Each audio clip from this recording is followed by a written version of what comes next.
wheresoever the sole of my feet treads upon, there I take for an inheritance. My pora bo sakala. Do you know how many times in my life I've gone to, I intend to take over a place for Jesus Christ. I said, let me get there. When I get there, if it's a place where I can pray loudly, I say that, Lord, according to your word, because there's a covenant with my legs. According to your word, wheresoever the sole of my feet shall tread upon, that you have given me, Lord, I take over this place. When I enter into a new city, I do it. The other time we traveled to Togo, my wife and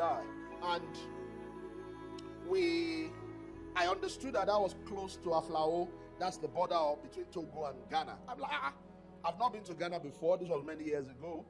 Why will I come so close and not reach? No visa is needed. It's West Africa. So we crossed.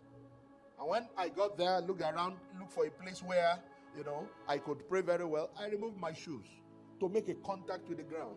I said, in the name of Jesus, according to God's word, that wheresoever the sole of my feet shall tread upon, that you have given for me, in the name of Jesus, I take over this land for the kingdom of God. What is back?